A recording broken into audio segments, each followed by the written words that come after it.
Okay. Do you want to do the jingle? Diaspora horse. Okay. Hi everyone, my name is Zintle Ngema. Feel free to call me Z while you practice. And welcome to... Do it. Diaspora Horse. No, do it. Oh, Diaspora Horse. Do the jingle. Oh, Diaspora horse. Guys, this is my mom. This is my mother. This is a talk space I've created to destroy and do my part to dispel the diaspora wars and encourage the Black, African, and Caribbean community, as the late Walter Rodney said, engage with each other through a revolutionary, socialist, and people-centered perspective. yeah. Okay, so this is my mom. Hi, everyone. So this I was saying to her earlier that I feel like we're both each other's wildest dreams because I love my mother. She stresses me like no one in this world, but I love my mother, and it's definitely a conscious choice we both made because growing up was tough. Yes. For us both. Yes. We were both growing up, Yes, and it we was were both growing up. and it was tough. Yeah. But we have decided that we want to be in each other's lives and that Yes. we love each other, and so we actively work on having a relationship. Actively work on it. And so now we're having gin and tonics, and we're going to talk about stuff. Cheers to the crest, applause to the horse. Right. Diaspora Horse. Period. Okay, so who are you? Where are you from, and what do you do? Hi, everyone. My name is Sandy Ehrenreich. I am formerly Sandy Ngema. I used to be a television presenter and celebrity back in South Africa. I had my own business in South Africa, which was an events company, then became a manufacturing company together with two business partners. I left South Africa almost how many years ago? 12 and 15 years ago. Wow. We lived as expats in and around the world, and now we've settled here In Denmark. in Denmark. My dad, my stepdad, her husband, her love is Danish. And so now they live on one of the 400 islands of Denmark. Yeah. And I get to call this home. Yes, you do indeed, and so do I. And so do you. Yes, Mostly you. mostly me. Mostly yes, her. but it is your home away from home. And that Because feels really where mom nice. and dad are is home. Exactly. Always, and you always know that you've got a home to come back to. Yes. Good. And I'm grateful for that. Yes. Okay, so you grew up in South Africa. Yes. You grew up in eThekwini. Yes. No. Well, eThekwini, Durban. a suburb. When we were growing up, it was known as Durban, and Durban, the township, or the local place, I suppose, the town. I can see down that bird's throat. It's screaming it's a so seagull. loud. It's okay. We're close to the ocean. No, I so- know, but it's. I love the projection, and Yeah. I love to support nature. Sorry. So I grew up. I spent a lot of my time in Mayville, but then most of the time I grew up in a place called Wentworth. Mm-hmm. Yeah. And so you have described. I don't know if you've ever taken me to Wentworth. I doubt it. Wow. Really? Where did Grandpa used to live? Grandpa, Remember we used to visit that house? Greenwood Park. Okay, so That was the posh part of Durban. I don't think you've ever taken me to Wentworth. Really? Yeah. Oh my gosh. But that also makes sense because you don't have a lot of positive memories. That's true. I don't have a lot of positive memories, but that is where my childhood was formed. And it's so funny you should mention that, because when I started dating my now husband, I took him to where I grew up. Wow.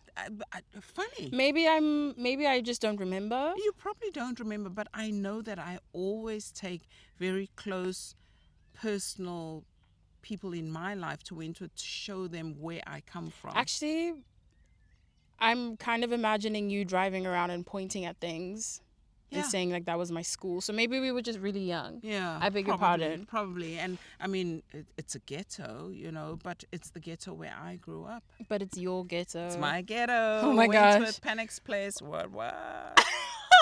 Fantastic. Wait, so, but Wentworth, you've described as a colored area. Yes. And so you grew up during apartheid Yes. in Wentworth Correct. as a colored girl. Correct. What was your upbringing like? That's an interesting question. My upbringing, when you're in a situation, it's normal for you. So even though I was not aware of what was happening outside of my normality, I thought I was having a wonderful growing up experience. I had a mom, I had a dad. They provided for whatever needs I had at the time. And whatever was happening around me with gangsterism and the drinking and everything else, it was quote unquote normal. If you don't know any better, that is your normal, and that was my normal. And you grew up around people who looked like you, so there was no knowing that anything was different. No, absolutely, because coloreds range from a spectrum of very dark to very light, and The same with black people. Yeah, the same with black people. But you heard. Yeah. Okay, so how old were you when you left Wentworth? We left Wentworth, I think I must have been about 13 or 14 years old. That's when my dad married. After my mom had passed away, he married another lady, and she lived on the Berea. On the Berea? On the Berea. It sounds so bougie. Melbourne Road Flats. Okay. But it sounded it better. Was a step it sounded up. Bougie to say we lived on the Berea. Interesting. But it was a block of flats in the middle of the city where colored people lived. Okay. And we would take buses to other suburbs to get to school. So I went to school in Greenwood Park, which was an even better suburb for colored people. Okay. Yeah. And so you grew up in apartheid. Did you have any, when you think back, can you think of any moments where you experienced the regime or the system of apartheid? When you think back, do you feel like there were experiences that maybe your white friends who grew up in South Africa too didn't have? Once again, when you are just closed in your environment, you don't know any better. For you, that is your norm, and everything seemed fine. I didn't question anything because I was really happy at home. I didn't question, why isn't there a white person? Why isn't there any other nationality, like I found out? Because coloreds were made up of the different sort of assortments and colors of color people. Spectrum, yeah. Exactly. So for me, it was never strange. I'm really glad you had that experience. Yeah, I really had that. And funny, I never ever experienced any racism or felt apartheid, because I think my parents, my dad didn't expose me to that, kept me safe. I have only ever experienced one racism instance in my life, and I'm going to be 60 soon. And that was when I had moved out of Durban and was in Johannesburg, and it was 1994, and I got onto a bus, and the driver said, "I'm sorry, black people don't get onto this bus." And I went, "Excuse me?" "Sorry, what?" "I'm in Johannesburg and you're telling me," and the people on the bus were like, "Hey, you better let her get onto the bus." And I was like, "No, don't cause a scene. Thank you." I got off the bus and I waited for the next bus. No big hoo-ha or anything of the sort. He was having an off day. I feel for him. It's okay. Keep it moving. I'll take the next bus. I took the next bus. There was no problem. And that was it. No biggie. Okay. Did you see anything about freedom fighting? Was there anyone else in the family or around you who was into activism? My stepbrother.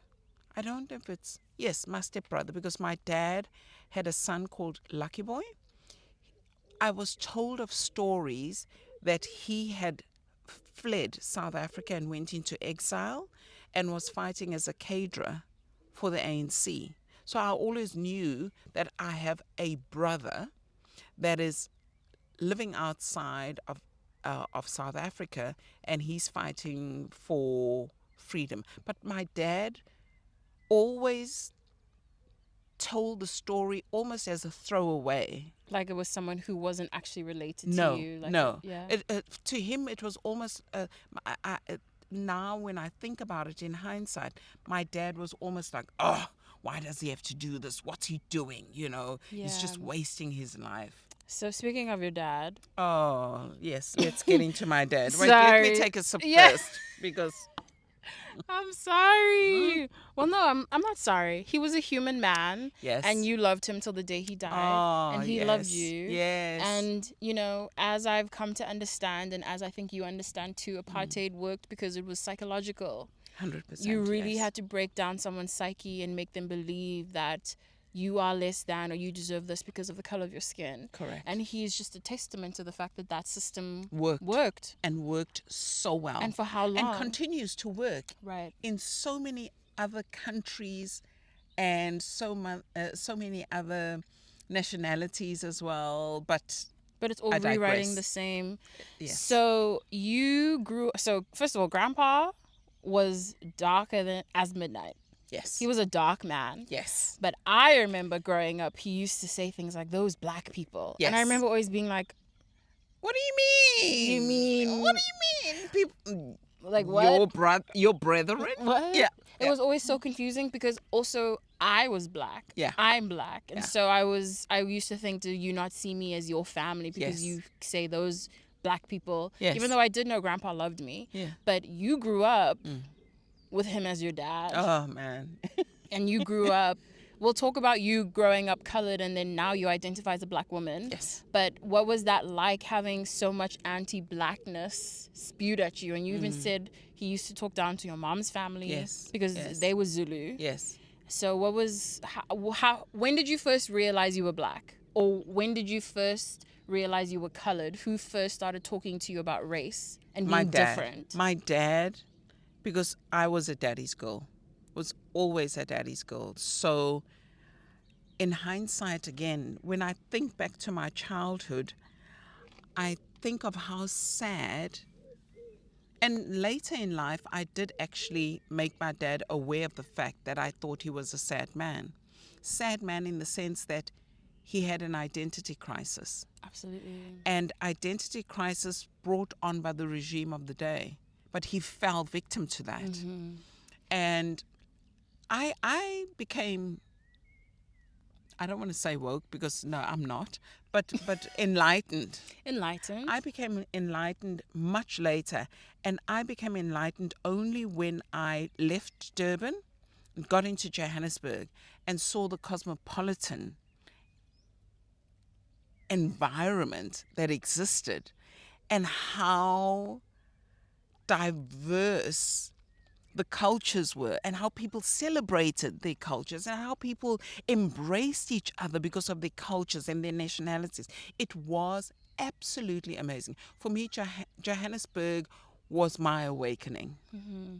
But growing up in Durban and identifying as colored worked to a certain degree because when you're growing, you listen to your parents, and I was always a good girl. I became a good daughter who then became a good wife as well, because there's a certain way you're supposed to see things and do things. So I was one of the good girls that listened to my parents. And as a child, I believed what my dad was saying was true. So I fell into that trap as well. But when I got to Johannesburg... How old were you? I just turned 21 when I got to Johannesburg. And I went because my boyfriend said I must come and visit. Right. So I went to visit Johannesburg and just never went back to Durban. Right. Because the bright lights of Joburg went, hello, what did you call it when you fly over Joburg in her sparkling gown? Yes. And a satin. Yes, Johannesburg in her sparkling diamond gown. Yeah, yes, when you fly over Joburg at night. Yeah, it is amazing. Mm-hmm. I don't know now with load shedding if that still applies. Whoa. Okay, so, okay. Yeah, so just growing up in Durban, it was very closed off. I was very protected. I was very naive. So actually, that's a good point, because you've told me before that you grew up a good girl, and that Yeah. it must skip a generation because, I happen to be troublesome. And so my kids will probably be good. Yeah. But did you feel like you were performing goodness? Or were you just going with... No, I don't feel I was performing goodness. I was genuinely a good girl, and I still am genuinely. And by good, you mean you followed... Oh, Oh, oh. wait. Oh, Wait, oh. can I say it? Oh my God. Wait, can I say it, Oh my though? God, but No. I don't know what you're going to say. Let me That's try. why I don't know what Let you're me going to say. try. Oh my God. When you say good, do you mean submissive? Oh. What did you think? I was thinking I had gone all the way down Say to the it. gutter. Say it. No, I cannot. No. Say it. No. Zinhle I Jasmine didn't say Gemma. anything. Anyway, I digress. Okay. Yes. When I say I was a good daughter, yes, submissive. And then you became a submissive wife. Yes, I became a submissive wife. Okay. Yes, I But did. you feel like you would just, because you grew up as a daddy's girl, because you grew up idealizing the man who was there for you, because, you lost your mom. Yes, And at also, an early age. And so he provided everything for me. And he was what you had. Yes. And so you grew up following his orders because he was the head of the house. Yes. And On I think that is definitely a shared experience with a lot of women in your generation, Yes. and even in mine probably. Mm. Maybe it's because I grew up as, speaking of exes, I grew up as a daddy's girl. I used to spend a lot of time with my dad, and I used to believe everything he said, even when, which we don't have to get into, but he was abusive towards you. Yes. And even though I knew he would talk to me in a way, and also you were kind of mean to me and not around a lot. And so I used to believe what he's told me about you. Yeah, but let's contextualize, not around a lot. Oh, working. Not around a lot, because I was working hard to provide for you and for your dad. Yes. And for your sister. Yes. Being the breadwinner in the house. Absolutely. I was not around. Right. Okay. Sorry. No, No, not at not all. sorry. No, Yes, no. you're right. It's just Yeah. I've always grown up, not so much now, but I've always grown up seeing you as a single mom, even when you were with my dad. Yes. Because even though I didn't understand the financials of however, whatever, he didn't really do anything. And I remember remembering and realizing this when we were talking about when we were talking about when I would think back to Christmas. Yeah. And how you would get gifts for everyone, including him, and he wouldn't get you anything. Yes. And so that to me, I was like, oh well, it's because my mom makes the money. I just always seen you as that. And also because you were ambitious and following your career, you weren't at home a lot. Yeah. But not that it was, but yeah. You remember that? What, the Christmas stuff? Yeah. Yeah. Oh my gosh. I remember that. I remember that song, I Wish I Wasn't, by Heather Headley. Yes. And it's so funny. I saw something today that was like kids in the back like jamming to songs, not realizing their moms were going through it. Yes. I used to be in the back like, I wish and you'd be crying and I'd be like, why she crying? Anyway, but then it's like you were so sad. Yeah. Okay. So we'll get back into your marriage with my sperm donor dad, because that is a lot of where the Zulu-ness comes in. But you grew up you grew up identifying as colored, being told you're colored. Yes. At what point did you become a black woman? When I got to Johannesburg. Did us? When I got to Johannesburg, I was like, what is this colored thing? No, seriously. Because for me, it was, I don't identify as anything. What are you? As, yes, I am mixed race. I am mixed because my dad is mixed, and therefore he didn't see himself and probably had a crisis with his own identity, but took that coloredness because at the time colored people were given more autonomy, Was treated slightly better than black slightly people. better than black people, correct. And it worked for him to then pin that onto us. You know, and he used to tell me stories that I didn't even remember, that I didn't even know. It's so funny because Grandpa told Dad that we were taken for the pencil test. And I didn't even know. I didn't know that we were. And that the pencils came out of our hair. And I was like, did we really go through that? I don't remember that, you know? But anyway, that being as it may, I came into my being when I got into Johannesburg and started mingling with different people. And they would look at me and go, colored from where? And I'm like, yeah, I grew up as colored in them. And I'm like, see, you know? And I was thinking to myself, actually, you know what? They're right. But there's a part of me that still felt sorry for my dad. Yeah. And when I was with him, I'd like, yes. But I didn't identify as that. I think so much so, even that must have been my rebellion to then go and marry a Zulu man. I think that could have been it. The good girl gone bad. Ooh. I'm gonna marry the Zulu man from and I'm gonna see Joburg. what Yes, I think that was it. Could Interesting. Be. Yeah. But then being married to a Zulu man. And Oh my gosh. wait, every time we talk about a treacherous man, we have to. Yes. Because you survived. Ching. I did. Let's just take a second to listen to the environment right now.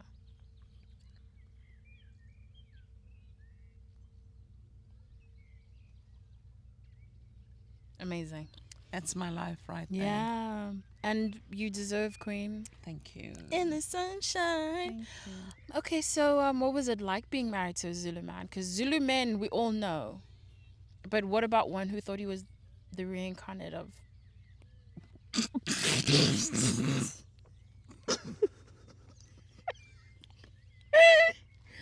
We'll end it there. Girl, you are so brave. I don't know. He must have, honestly, not to be rude. I know I'm your daughter and I know I need to be respectful, but as girl to girl, what was it? I actually can't tell you what it was, because He's attractive. He's a beautiful man. He's a beautiful man. He maybe what? I'm listening. Oh, why? You're listening. No, I'm trying to think of positive things. I'm trying to help right. you. I'm trying to figure out why you stayed. Listen, I agree to the fact that I messed up. Oh, okay. I agree. But then, you know what? You wouldn't have had me. Oh, sorry. No, the first man I ever laid down with. Because when he met me, I was a virgin. And he put me on a pedestal because of that. Did he treat me like that? No. But, yes. Oh, it's almost like I was the last virgin available. Honestly, you know. But then, what else? He was a good-looking man. Yeah, and he was in a band. Good-looking man. He was in a big band, like Peishi, cool and stuff. The family. Yeah. I didn't know who Peishi was. Right. So. Did you know any of his cousins? Did you know the name? Nothing. Okay. Nothing. So it was really just. It was just what I saw. Yeah, and he was your first boyfriend. He was my first boyfriend, who became my lover, who became my husband. That's so crazy, because that's what happened to me. I had my first boyfriend and I was like, this must be it, and I married him. But I left. And I didn't. But for 19 years. But again, you had me. And you had sister. my sister. And there's something to be said for that. Yes. However, when you look back now, what advice would you have given to Sandy, who was married to him? Oh, baby. Don't commit to the first person that you come across, even though you haven't experienced life. You haven't experienced in life to jump into a marriage. Don't be taken up by sweet nothings. Don't fall for it. Experience life. Oh, God. And I've said it to both of you and Leander, and I said it to your dad as well. Don't marry the first man you sleep with. Don't. don't. Ladies, Don't. girls, Please gays. do not. Please do not marry the first man you sleep with. Because, No. no. No. You need to shop before you buy. Okay, I don't, well, anyway, okay, let's get back on track. So, I want to get back to, so once you became Black, what did that mean for you? It meant I had an identity. It meant I had a community. It meant I had a sense of pride. It meant that I found myself. It meant that I started blossoming. And I started actually liking myself. Oh, Yeah. did you not feel comfortable in the categorization you were given? But I guess maybe, like you said, it's all you knew. And then once you had the space to figure it out on your own, the figuring it out on your own is what made it feel. Because I guess, you spent a Authentic. lot of life with people telling you who to be and how to behave. Correct. So once you were allowed to decide for yourself, it felt fitting. Yes. 100%. Okay. Yeah. Shout out. But then, so your man's was Zulu, you were Black now. When you raised us, you didn't really blacken us up. Okay. As far as that is concerned, I didn't blacken you up because I didn't know how to. I had not lived the experience. You had just embodied it. Correct. So I couldn't blacken you enough, if that's what we're calling it, because I didn't know how to. I didn't experience it. It wasn't my life experience. So my partner should have done the blackening up, if anything. So, yeah. And I did ask him to. I did ask him to. I guess he wasn't around. Busy with other things, other relationships, other children, to actually do that. Yeah. But you decided to make Leander and I take Afrikaans in school. What was that decision? Well, you've said to me that because you thought it would give us an upper hand. Is that what you really thought? Honestly, I did. In terms of where we were as citizens in a country, not thinking that one day we would go outside of that. Because that wasn't my experience to go. Yes, during my modeling days, I traveled everywhere, etc., etc. But I honestly thought if you're going to take Afrikaans and one day work in a corporate environment or whatever industry, if you had Afrikaans, it would make me stand out. Yes, it would make you stand out, but you would also have a leg up if you knew Afrikaans, because without a doubt, whoever your boss, supervisor, or whatever is going to be an Afrikaans person. So it would make you stand out. Yes. Did you believe in the Rainbow Nation? Did you believe in like Black freedom after Mandela? That's a good question. I did, but I didn't think it would happen during your generation. You thought there was still... So it was going to take a while to get into it. So I wanted you to have an upper hand. Okay, that's interesting. Okay, so going back to you now, you were discovered as a model. Yes. In Durban? I was walking the street. Now... and a photographer stopped me. Now, the mug was so lethal. At what age? I was 18. 18, walking the streets. Yes, of Durban. And someone came up to you and said you should be a model, and it wasn't like creepy and a bad thing. It worked.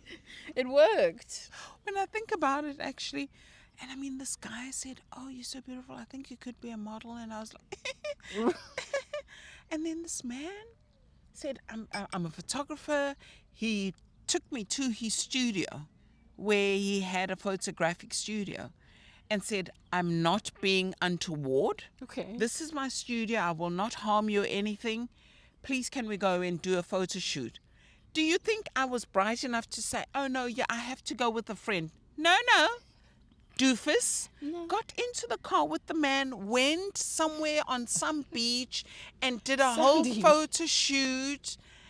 Naked. Ooh, no, not Okay. naked. I just checking because you No. didn't say great things leading No. up. No, seriously. I still have the picture somewhere. Is it the one where you have your My Grace your Jones. Grace Jones Yes, and you're looking? and I'm looking. Wait, the is whole that your thing. first photo That's shoot? my first photo shoot with a The beige striped- and brown and black striped swimming costume with the denim shirt. How that man did not send me off to be human trafficked But somewhere. he said he wouldn't, and But some he said people he are wouldn't. good. And true. But there's someone watching over me that made sure that did not happen. Mm-hmm. And that picture ended up, one of those pictures worked for me. Mm-hmm. And I became a model. So you were modeling in Durban, or you went straight to Joburg? I remember doing something for. I did a modeling course in Durban, and I was in the top 3. I can't remember 1, 2, or 3. I don't remember, but everyone is like, "Oh my God, we have our own Grace Jones." Anyway, and I remember I had on black loafers, white socks that come over the knee, and a green sort of tartan-looking mini skirt, and a white polo neck, red lips, and Max Ruby Woo wasn't out yet, so you can imagine. Ooh. Yeah. But anyway, but I was one of the thing. Aunt Robin was with me in that competition. Is that as how well. you met Yes. her? Yeah, that was the first time. Because we did a modeling course together, actually. Yes, true. And I digress. You were modeling in a competition in Durban. Yes, and then after that I started getting work and did a couple of shoots in Durban, but then because love knocked on my door, I said I was And also, going for I'm a going weekend. to the big city. And why would I'm going to visit for a weekend, but then you take your modeling book with you? Cause you know. Because when you know, you know. When you know, you know. And also, yeah, totally. Yes. Okay, so yes. brought your modeling book and then started getting booked there and stayed. Yes. Started getting, in fact, got there, spent the weekend. Monday, my first ex-husband called and said, "Listen, you've brought your book. We might as well take it somewhere." He took it to the one modeling agency, and someone at that agency said, "She doesn't belong here. She's going to go to the top agency." Yes. You better Stole me work. away from that agency. Actually, we're still friends. His name is Selwyn on Hi, Selwyn. on Facebook. Facebook, yes, and then sent me to G3 Models. Mm-hmm. And I promise you, Friday, I got a job. Things have always just happened for me. Mm-hmm. I've always been at the right place at the right time. Blessings. Blessings. Yes. Okay, so model. When did you get into TV? Because I actually don't think I know. So, model, after model, entered the Miss South Africa. Yes, I remember the trophy in the garage. And Second then- runner up, right? No, actually, I was placed 4th. And the whole of South Africa went absolutely befogged Period. and said, "How dare you? How dare you?" Just because she's a darker shade of white. She was the one that was supposed to win, and it was in the magazines and everything else. And I was just like, "Oh, okay." Wow. And got a lot of work from that as well. And then I had Leander. And after having Leander, I thought I didn't want to go back into modeling. And then I was just hanging around at work. And then a friend of mine called me and said, "Listen, we need someone to wheel tapes from one studio to another studio. Are you interested?" And I said, "Listen, I need a job by all means." But when I rock up for the interview, I've got on 8-inch heels, a little tight mini skirt, and a shirt. And I strut into this office, and this Afrikaner woman looks at me and goes, "You here for which job?" And I said, "No, my friend told me that she was the PA to this boss." And then she looks at me and she goes, No, you can't do that job. I want to introduce you to my boss, and let's see, we'll take it from there. So she took me up to the 46th floor or something and introduced me to her boss, and then walked in, and they said, so who are you? And I started talking and everything, and they said, okay, forget about that job. Come in on Monday and we'll set something up. And I went in on the Monday. They sent me for 1 hour of elocution lessons. And they said, no, you don't need to do anything. You're going to be on television. And I went, what? I came here to push trolleys with the tape on. Right. No, you're going to be our first black television presenter speaking English. There you go. And that's what it was. I was the first black female television presenter on a channel. The channel is now called SABC3, but prior to that it was called NNTV, and prior to that it was called TSS, the Sports Surplus Channel. That's where I started my television presenting career. Wow. And what's so funny is I've come across TikToks and reels of people being like, oh, throwback to Sandy and Gemma on SABC3 or whatever it is. Yeah. Because I guess you didn't really show, when I was growing up, you were well within your television career. And I remember you were working as one of the hosts. Shout out to RIP to your co-host, Uncle Ian. One of the hosts of Strictly Come Dancing, which is the outside of America version of Dancing with the Stars. Correct. And so when I was growing up, it was, oh, you're Sandy's daughter, or Mtanaga Sandy. And so you were very within it. Yeah. How did you feel being one of the first black women in those spaces on that channel, and also navigating, like, not having the right lipstick shades or makeup shades? How was that? I remember. I was one of those annoying black females who always insisted. I always insisted on taking my makeup artist with me. Period. Yeah. That I insisted on because at the time, our white makeup artist didn't know the right shade for black skins, etc., etc. So I was very particular when it came to that, until I found an amazing guy who was the makeup artist who knew what he was doing, and he actually worked at SABC and would do my makeup, etc., etc. Yeah. So, but it was fantastic being one of the first black female presenters speaking the language, and one of the other channels tried to poach me. Oh. Yes, and I was like, no, I'm happy where I am, and it was fantastic. What else did you ask about it? No, I mean that's about it. Were you surrounded by people who looked like you? No. It's so funny because in every industry that I've gotten into, I've always been the first of. And then other people, my skin color, would come in, or I'd bring them in. It's always been the case. I mean, even in my business in South Africa, when it came to management, I was the first black person, and I was the first black business partner. And then I started bringing people in, like Lerato, who's the influencer. I brought her in because she wasn't doing anything at the time, and I believe in paying it forward. So that was my way of saying, come in and see how things are done. And then after leaving me, she went on to be True Love beauty editor, which is fantastic. I always believe in. And Lydia as well. Lydia was my marketing assistant, and I made sure I give her the skills and the tools to advance herself. I always believe in paying it forward. Okay. Yeah. Did you feel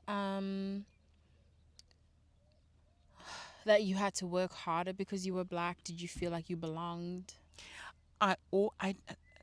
It's never even been a question about I need to work harder. I've always been the type of person who puts in the work. Yeah, you do a lot. For me, it's second nature. I naturally do that. Not because I'm black, so I need to prove myself. I just naturally do that Yeah. because I always want to excel in whatever it is that I do in life. And we're definitely having to learn how to slow that down a bit. Yes, yes, yes. You're teaching me, baby. You're teaching me. Girl, you're like 60. Relax. Relax. Okay. So cool.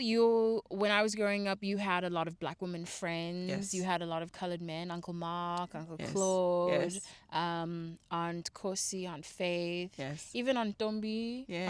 R.I.P. I would consider her a friend of yours. Yes. Going back to now me and my experience and Lulu's experience, did you ever think consciously of surrounding us with black people or with black culture?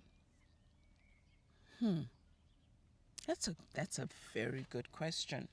See that master's degree you helped me get, baby. Yeah. Consciously, no. And the reason being that you already had black family, Right. and a lot of the family members that you had weren't good examples that I wanted you to surround yourself with or aspire to be. Right.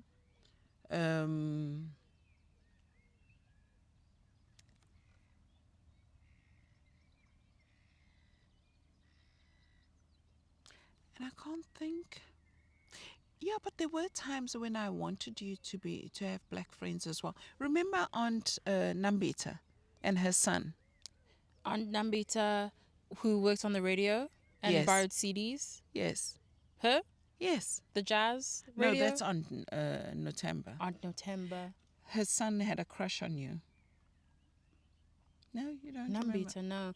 But also, as in a previous episode, Noelle and I had spoken about the fact that I've always had a black best friend. Yeah. I've always had a black girl who was Yes. really, really close to me. Yeah. So I guess it worked. Yeah. Because, I mean, again, you had a lot of black women friends around. And so I find that they had children usually who were my age. And so I'd become Absolutely. friends. Yeah. So Yeah. it wasn't intentional, but it was just kind of, you had black people around you. So there were black people around. Correct. Correct. Okay. So now, my black queen, you lived in South Africa, and then you, Dad, and Troy moved to Cameroon. You moved to Ghana. Those are still black African countries. Yeah. But you Here were we living. are. No, but you were living as an expat in those countries. Yes. Did you feel, and not to say that this is your experience, but as South Africans, sometimes there's this understanding that we are different or better than other black Africans because South Africa is whatever. Yeah. Did you, be honest, did you go into those spaces thinking that way, especially as an expat, especially married to a white man? Or were you going into those community integrating with them as like fellow Africans? For me, I've always wanted to learn, and I'm always about learning. So when we moved to Cameroon, I was excited about the prospect of learning French and learning their ways and learning and infusing myself, delving into the culture.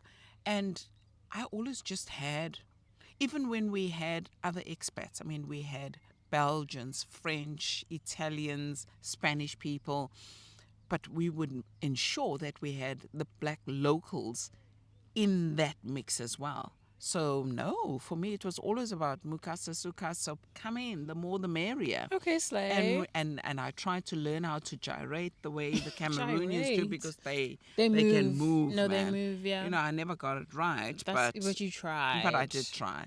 Yeah, and I remember we had Odette and Carlos. They are from Benin. We loved partying with them. It was so good. Yeah. And then in Ghana, the same thing. In Ghana, there's a huge South African community. So, yes, we had Ghanaian friends, and that came about because of the school that Troy went to. Troy went to the American International School. So the parents there would get together, and that's where we met Ghanaian parents who then became our friends as well. So, yes, and once again, trying to immerse myself in the culture. Okay. And I think as South Africans, we're always welcoming of other nationalities. We I are. never ever went, and especially as an expat, I have always gone into another country and respected the laws and rules of that country because I'm a guest in that country. So I respected the people, I respected the laws, and I respected basically everything about the country. Yes. Yeah. And as part of that, you were also, your way of getting into the country was very secure and Yes. very, in a way, privileged. Yes. True. So there wasn't any means or need to go around or to do other things as a means of survival No. or desperation No. or whatever it is, No. because you had your, I came in from a point of view of privilege. and having your needs met. Correct. Yeah. Correct. But heard. Yeah. Yeah. Okay. So now you're in Denmark. Yes. Where we see a black person every 3 to 5 weeks. Months? 3 to 5. What did you say? Very rarely Very are there rarely. people who look like you. What is that like, babe? And first of all, my mom is doing a stellar job being here. She's been here, 3 years? She knows the language. Have you ever heard Danish as a language?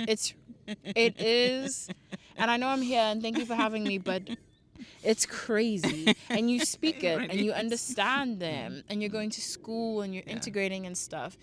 And you are also very different to the way that they look. Yeah. What is your experience like being a black woman living in Denmark? You know, funny enough, it's been absolutely amazing. I'm pleasantly surprised.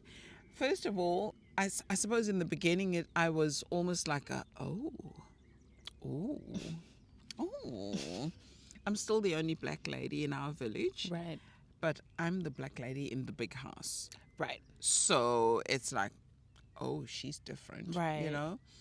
But I mean, they've been welcoming. And especially because they see that I'm making an effort to integrate and to learn about their culture. Once again, I feel like a guest coming in, even though this is my new home.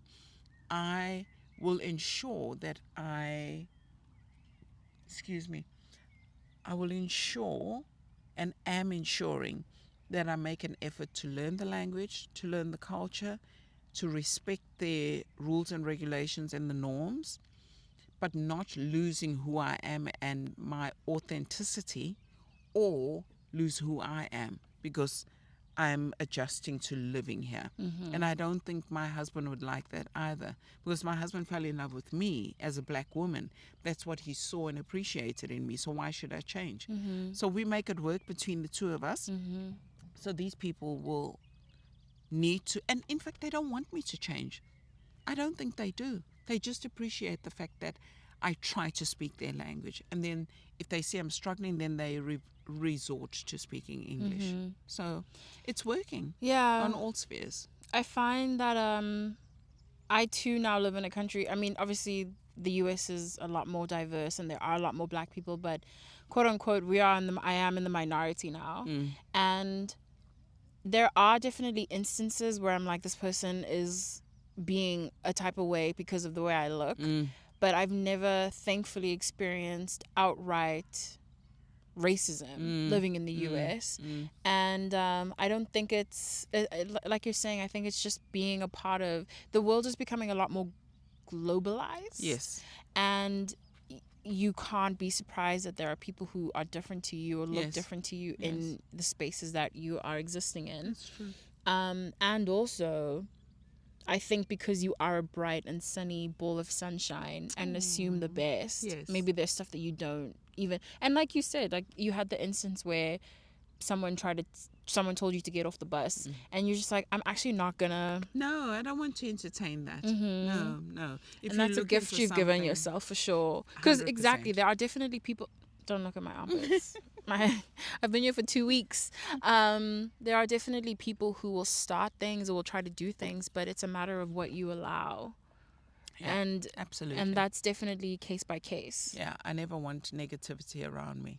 Yeah. Oh wait, sick with that. Like fully vertak. And also, the more I am growing up, the more I realize that people who do miserable things are miserable people. Yes, 100%. And again, it's from the place of privilege because I've never had an extreme experience. But I just feel so sorry for people like that. No, and me too. I feel pity for them. Like, I feel pity for them. racism is so illogical, but now you're acting on it. Yes, Like, how yes. pathetic. How sad are you? How sad must you be for this to be something that you need to feel powerful? Exactly. Okay. Okay, we're almost closing off. Okay, one question. Last question. No, dead ass. This is the last We question. need to go and have dinner. No, I know. The sun is gone.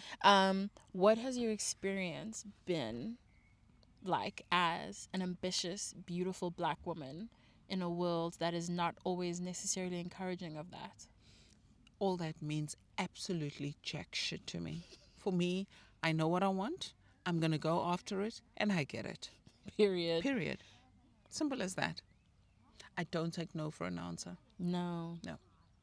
Okay. Yeah. Cool. And yeah, I mean, as we're finding now, with even though science is so slow to catch up to it, the way you see the world is the way the world sees you. 100%. What you put out, you will get back. I've learned that. What you put out, you will get back. If you put out that negativity and, oh, wow, is me, you're only going to get negative stuff and bad stuff coming your way. If you put positivity out, I promise you it comes back to you double, if not triple. Case in point, the new job that I have. I mean, come on. All the comments and the postings that I've seen being in a new country, and they talk about immigrants and expats. Oh, wow, is me and all that. But those are people's experiences. Those are people's experience, 100%. But for me, it's not yours. For me, I don't let negativity even come around. I don't want it. I have selective amnesia when it comes to negativity.